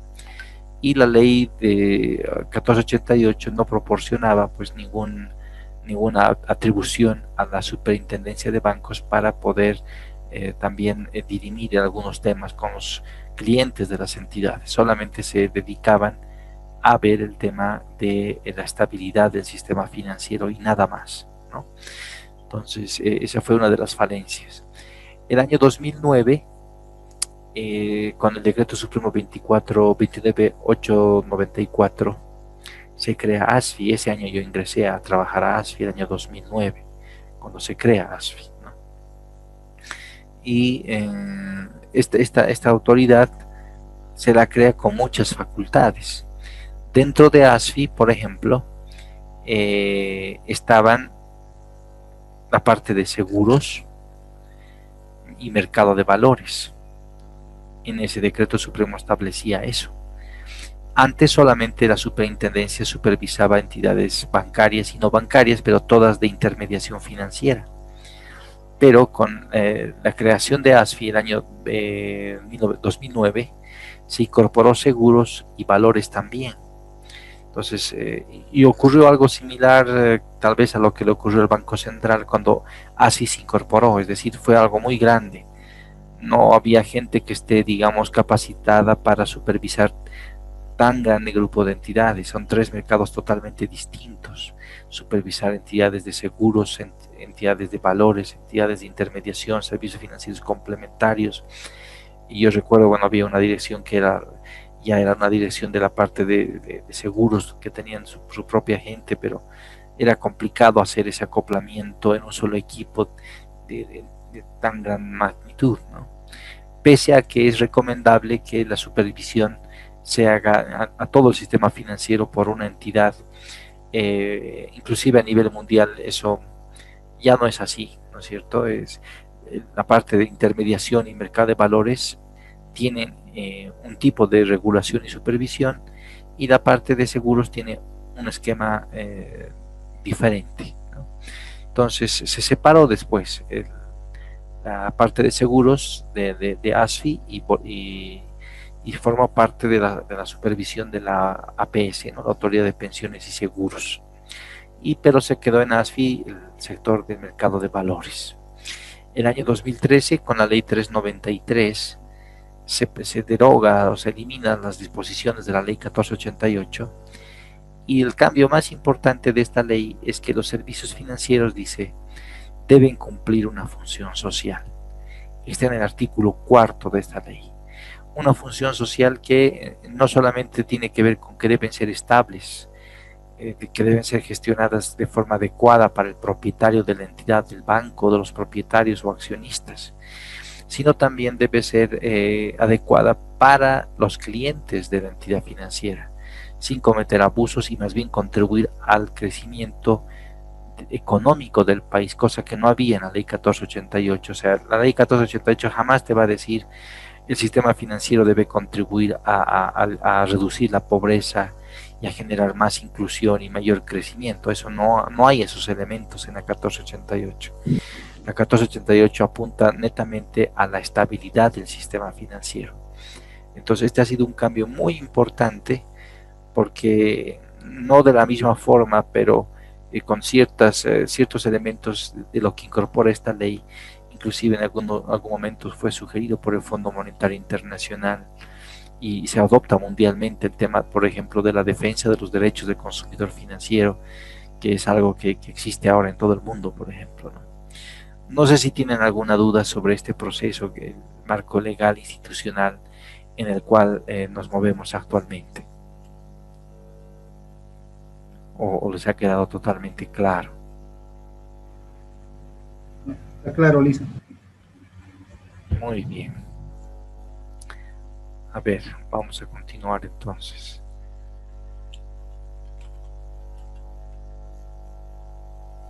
La siguiente. Vamos a analizar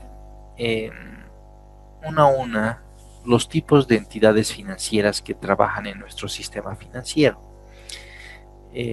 Acá vamos a ir viendo la lista una a una, ¿no? Entonces decíamos que existen depositantes y prestatarios, y en cuanto a depósitos, como sabemos, existen tres tipos de depósitos: cuenta corriente, caja de ahorros y DPFs, depósitos a plazo fijo. Y cuando hablamos de tipos de créditos: empresarial, pyme, microcrédito, consumo y vivienda. ¿Qué entidades tenemos acá? La Ley de Servicios Financieros clasifica a las entidades en tres grupos. Las entidades primeramente del Estado, con participación mayoritaria del Estado: el Banco de Desarrollo Productivo y el Banco Público, los dos que están operando actualmente, ¿no? Entonces hay un solo Banco de Desarrollo Productivo. La ley prevé la existencia de más bancos de desarrollo productivo. Y el Banco Público, que es el Banco Unión. El Banco Unión, que era en realidad un banco múltiple antes de la promulgación de la ley, un banco, bueno, no múltiple, pero un banco como estaba clasificado como el resto de bancos privados. Después de la ley se genera el tema de los bancos múltiples, y banco público y bancos pyme. Entonces acá tenemos el Banco Unión, ¿no? Luego tenemos los bancos múltiples, los pyme, las cooperativas, las entidades financieras de vivienda y las IFDs, que son instituciones privadas de intermediación financiera. Está en una segunda categoría, ¿no?, en la ley. Dentro de los bancos múltiples están básicamente todos. Solamente tenemos dos bancos que no son múltiples. Después todos los bancos sí son múltiples, ¿no? Pese a que los tipos de mercados a los que atienden pueden ser muy distintos, ¿no? Hay un grupo de entidades en bancos múltiples que se abocan a las microfinanzas, y otro grupo de entidades que no se abocan a las microfinanzas. Entonces, lastimosamente eso, bueno, es una pena. Hoy día tal vez se han enterado que uno de los gerentes de una de las entidades de microfinanzas falleció por el tema del COVID, ¿no? Y es una verdadera pena. Kurt Coinfest, ¿no?, el gerente del Banco Sol. Entonces realmente terrible el tema de esta pandemia. Pero bueno, saliéndonos un poco del tema aquí que estamos abordando, acá tenemos entidades que se abocan a las microfinanzas y los que no se abocan. Entre los que sí están relacionados con las microfinanzas: Banco Sol, Banco FIE, Banco Prodem, Banco Fortaleza, entre los que me acuerdo son esos 4. Antes clasificábamos en este grupo al Banco Fácil, que antes era un fondo financiero privado y que bueno, tenía esta vocación de las microfinanzas, ¿no es cierto? Una ONG, pero que ahora actualmente es un banco. Actualmente ya no es de microfinanzas, porque si uno se fija la composición de sus créditos, tiene bastante concentrado ya en créditos empresariales, básicamente en Santa Cruz. Entonces solamente hablaríamos de los bancos múltiples, estos 4 que son de microfinanzas: Banco Sol, Banco Prodem, Banco FIE y Banco Fortaleza, que también tiene un tipo de migración, digamos, al tema de banca más empresarial, pero todavía mantiene un importante conjunto de sus créditos en microcrédito.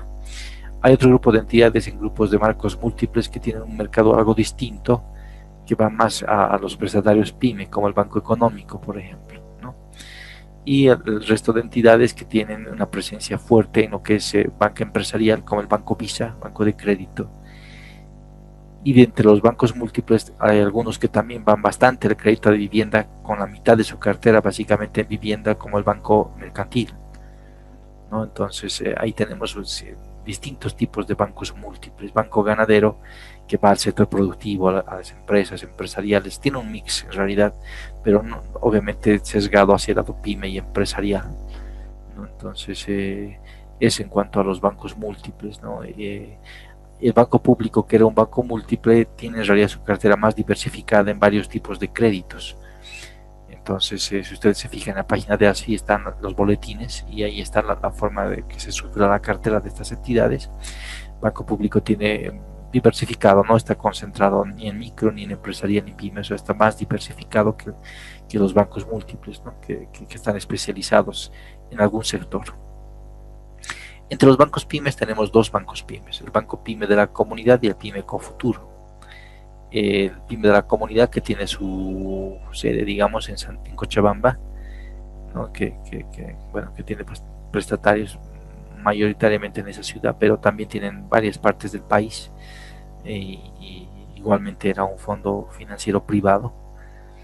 Y el otro banco también, el Banco Pyme Confuturo, ¿no? que son bancos más pequeños que los bancos múltiples, ¿no? de tamaño menor.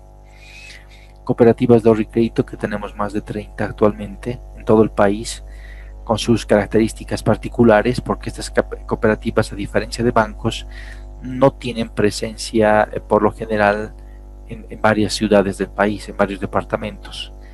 Básicamente están en un solo lugar, salvo un par de entidades tal vez. ¿Cuáles? Las grandes, como cuáles, Jesús Nazareno, que tiene por ejemplo su central en oficina en Santa Cruz, ¿no es cierto? No sé si alguno de ustedes acá trabaja en alguna cooperativa, no sé, no he podido revisar el tema de donde trabajan. No sé si alguien trabaja en una cooperativa, tal vez, no sé, hago la pregunta al grupo que está participando. Ninguno. Bueno, entonces, como les digo, este grupo de entidades son muchas entidades, pero pequeñitas, con la característica de que tienen sus socios, muchos de los socios son depositantes. No es como en un banco donde el socio tiene acciones, no necesariamente es depositante y las acciones las puede vender en cualquier momento, transferir. En el caso de una cooperativa no hay esto de transferencia de acciones, son como depositantes, pero que son al mismo tiempo socios y prestatarios de las entidades, y cuando requieren su dinero, pues simplemente lo piden a la entidad y lo retiran, y eso puede generar algún riesgo a la entidad financiera si muchos socios quieren retirarse de ella, ¿no?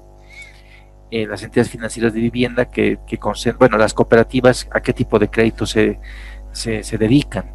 Básicamente las cooperativas dan créditos de consumo, es lo que más se especializan. Tienen microcréditos y vivienda también, pero se las ha conocido porque están cerca del crédito de consumo, ¿no?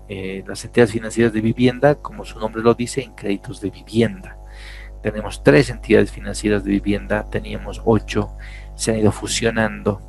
Alguna inclusive se fusionó, fue liquidada en realidad la entidad financiera de vivienda La Paz, era Mutual en aquel entonces.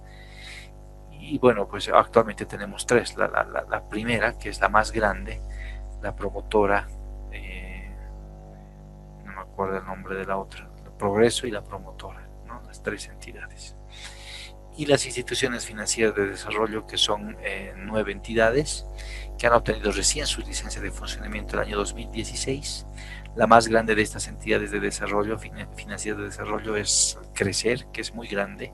Tenemos también ahí Diaconía, pero Crecer es casi básicamente la mitad de todo el grupo de instituciones financieras de desarrollo, que se dedican todas estas al microcrédito. Muchos de aquellos créditos también están en el sector productivo y tienen la mayor cantidad de prestatarios, porque estas ofrecen créditos con la tecnología de banca comunal, donde en cada banca comunal pueden haber hasta 20 miembros, imagínense, aun cuando ASFIN nos reportan todos estos, en las estadísticas en realidad lo tomamos simplemente al deudor principal, es decir, una banca comunal, pero como les digo, como pueden tener varios prestatarios, realmente estas entidades concentran una cantidad muy grande de clientes, ¿no? Esas son las entidades financieras privadas. ¿Qué tipo de entidades más nos menciona la ley? Bueno, antes de esto, un participante importante en todo este mecanismo es el Banco Central de Bolivia, que regula la oferta monetaria, las tasas de interés y la liquidez, ¿no? Cuando quiere generar mayor dinamismo económico, incrementa, les dije, la oferta monetaria. La oferta monetaria incrementada tiene un impacto en las tasas de interés, que pueden reducirse o elevarse, ¿no es cierto? Lo cual afecta el valor que tiene la TRE, que es la tasa de referencia, que afecta también a las carteras, ¿no? La de referencia viene de los depósitos.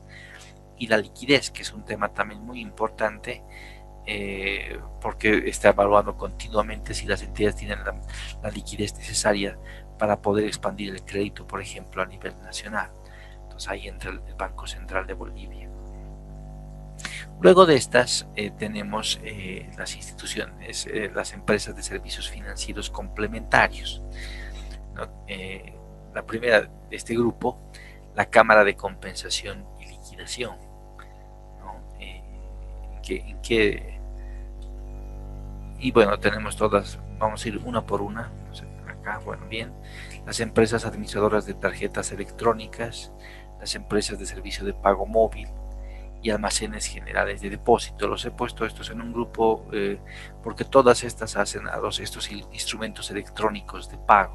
Entonces vamos a ver un poquito cómo trabajan estas entidades. ¿Listo? A ver, creo que está fallando aquí los links. A ver, vamos a la cámara de compensación. Lo voy a hacer de forma manual. Espérenme un segundito, por favor. Voy a compartir ahora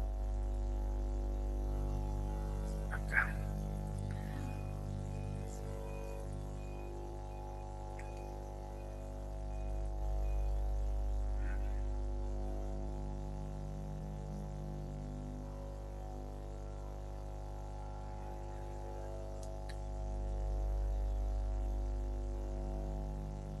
Acá está. A esta lámina quería ir, parece que hay un link ahí se ha roto, no ha podido entrar. Bien, todos estos que están, estos tres primeros, voy a agrandar el tamaño de la lámina para que se vea bien. Estos tres primeros son parte de lo que el Banco Central también regula, que es el sistema de pagos, ¿no? Y el sistema de pagos es una infraestructura, así lo define el Banco Central, en el cual se moviliza el dinero. Entonces, son muy importantes porque coadyuvan en este sistema de pagos. El sistema de pagos se lo suele clasificar entre el de alto valor y el de bajo valor.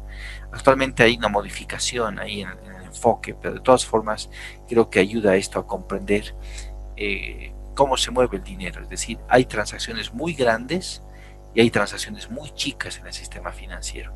Y esas transacciones se las realiza a través de estos participantes, a través de la Cámara de Compensación y Liquidación, las empresas también de administradoras de tarjetas electrónicas y las empresas de servicio de pago móvil. Esas son las que tienen la mayor participación en este tipo de operaciones. En este sistema de pagos, el enfoque que le da actualmente el Banco Central es el que está en esta lámina. Todo parte, dice, del sistema de liquidación integrada de pagos, donde tiene entidades autorizadas para hacer los pagos y compensaciones. El primero es las cámaras de compensación y liquidación, las empresas administradoras de tarjetas electrónicas, las de servicio de pago móvil, básicamente. Y en el mercado de valores, la empresa depositaria central de valores, que es la EDV, ¿no es cierto?, la empresa de registro de valores.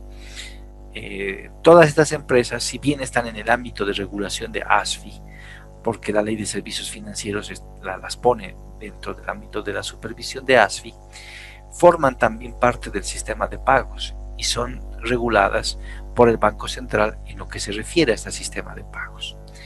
Entonces, estas entidades operan con instrumentos de pago. ¿Cuáles son los instrumentos de pago? Por ejemplo, cheques, órdenes de pago electrónicas, tarjetas electrónicas, billetera móvil, y en el mercado de valores, liquidación de valores. Es interesante que durante esta época de pandemia la gente ha empezado a utilizar mucho más estos instrumentos de pago electrónicos. El número de transacciones que se han estado haciendo, por ejemplo, el año pasado hasta ahora, se ha incrementado muchísimo con relación a lo que teníamos antes, porque la gente ahora se cuida de no ir al banco tanto, ¿no es cierto?, por el tema de coronavirus y estos temas que ustedes conocen. Entonces, esa ha sido la importancia que tiene actualmente este tipo de instrumentos de pago, las órdenes de pago electrónicas de transferencia de fondos. En estas órdenes de transferencia hay órdenes, como les digo, que son de muy alto valor y órdenes que son de menor valor, ¿no es cierto? Todas estas se administran a través de las cámaras de compensación. Entonces, corresponden a esta entidad. Igualmente, esta cámara de compensación administra el tema de los cheques. Bueno, en ambos casos tiene que hacer la compensación de saldos deudores y acreedores entre bancos. Cuando hay, por ejemplo, transferencias de un banco a otro banco, entonces se hacen compensaciones de saldos. De igual forma, cuando se giran cheques de un banco hacia otro, ¿no es cierto? Entonces ahí se giran en un banco, pero se cobran en otro, en la cuenta de otro banco, ¿no?, del cliente que tiene en otro banco. Entonces se hacen compensaciones de cheques. Todos estos se realizan a través de las cámaras la cámara, en realidad solamente una de compensación y liquidación, que tiene como accionistas las mismas entidades bancarias. Las comisiones están establecidas por el Banco Central de Bolivia para las transferencias, órdenes de transferencia electrónica, que se las conoce como ACH, ¿no es cierto? Y hasta 50.000 bolivianos, si no me equivoco, el costo es gratis. A partir de ahí tiene un costo mínimo de 5 bolivianos y creo que después 15. Entonces realmente es muy barato hacer transferencias a través de estos medios. Eso en cuanto al primer punto. En cuanto a las tarjetas electrónicas, las empresas administradoras, tenemos que hay dos, Linkser y ATC. Ambas empresas que administran las tarjetas electrónicas, ¿no es cierto?, trabajan con los proveedores, las marcas, que son Visa y Mastercard, básicamente en Bolivia, ¿no? Y también con lo que son las tarjetas de débito que utilizamos en los cajeros automáticos. Entonces también de ahí viene el tema de cuánta comisión nos cobran cuando usamos el cajero automático de otra entidad, por ejemplo, ¿no? Entonces uno usa el cajero automático, por decir, del Banco Visa, pero tu banco es el Banco Unión, te va a cobrar una comisión que va a depender de si pertenecen a la misma red o tienen otra red. Es decir, si los bancos son de la misma red Linkser, es probable que la comisión sea menor.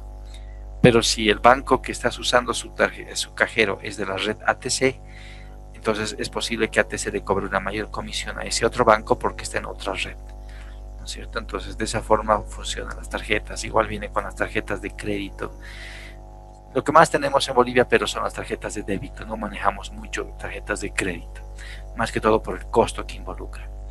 Las empresas de servicios de pago móvil, tenemos las billeteras, ¿no es cierto?, móviles. Actualmente solamente opera efectivo, que viene de Tigo, ¿no es cierto?, lo que conocemos como Tigo. Teníamos la de Entel, pero ha entrado en un proceso de liquidación voluntaria, así que ya no está trabajando. Y lo que es la liquidación de valores en la EDB, ¿no? Entonces ese es el esquema en el cual trabaja. Y en este esquema también existen sistemas, hay módulos, ¿no?, que la normativa del Banco Central señala, como el módulo de liquidación híbrida y el de liquidación diferida, etcétera. Tal vez podemos hablar esto la próxima clase. Hasta ahí llegaríamos el día de hoy con las láminas. No sé si tienen alguna pregunta sobre esta última parte que hemos conversado. Vamos a un poco más profundizarla el día miércoles de la próxima semana, pero si tuvieran alguna duda, pues encantado de poderla absolver en este momento. No sé si queda algo de duda. Licenciado, buenas noches. Le habla Adela. ¿Qué tal? Una consulta. En la Cámara de Compensación de Liquidación, donde se hacen las ACHs, hay, por ejemplo, ¿hay alguna posibilidad que algún banco no participe? Por ejemplo, Prodem no está. Ajá. Bueno, el tema de Adelia, ¿no? Adela, ¿no? Adela, perdón. Sí, licenciado. Adela Delia. Está ya anotado tu nombre, perdón. Delia Cusies, ¿no? Sí, licenciado. Bien. El caso del Banco Prodem es un tema particular, ¿no es cierto? Porque ha sido objeto de una sanción, tal vez han escuchado, de la OFAC, ¿no?, en Estados Unidos, que es como una agencia que ve el tema del lavado de dinero, pero aparentemente más ha sido también un tema político ahí inmerso en el gobierno de Donald Trump. Entonces se lo ha puesto en una lista de entidades y con las cuales esa agencia sugiere no involucrarse, ¿no? El problema está que como está en Estados Unidos y todos los medios de pago, generalmente cuando se hacen transacciones internacionales, pasan por Estados Unidos y muchos bancos tienen sus corresponsales en ese país, con la finalidad de evitar, digamos, algún tipo de problemas o dificultades, no se ha puesto al Banco Prodem ya en algunos mecanismos de pago de compensaciones, ¿no? Es lo que ha pasado, son decisiones de privados que están velando también por este tema internacional, ¿no? Eso ha salido en la prensa, ¿no? No es algo oculto, digamos, estaba en la prensa en aquel momento que ha habido una sanción, pero como ustedes han podido apreciar, no ha habido ningún problema mayor para ninguna entidad, ni siquiera para Prodem, que es un excelente banco que en este momento tiene muy buenos indicadores, ¿no? De hecho, uno de los mejores indicadores del sistema los tiene Prodem, no el mejor, pero tiene los mejores indicadores del sistema. Entonces, de todas formas, entiendo que esta decisión viene a raíz de este organismo, la OFAC de Estados Unidos, ¿no? Es lo que te podría comentar. Es por eso que me parece que Prodem no está operando en este momento en la Cámara de Compensación. Bueno, entonces ahí acabaríamos la sesión de hoy. Muchas gracias por su participación. Nos veríamos la próxima semana. Que esté muy bien, muy buen fin de semana. Buenas noches. Gracias, buenas noches, licenciado. Buenas noches, licenciado. Buenas noches, licenciado. Buenas noches, compañero. Buenas noches, licenciado. Gracias. Buenas noches, licenciado.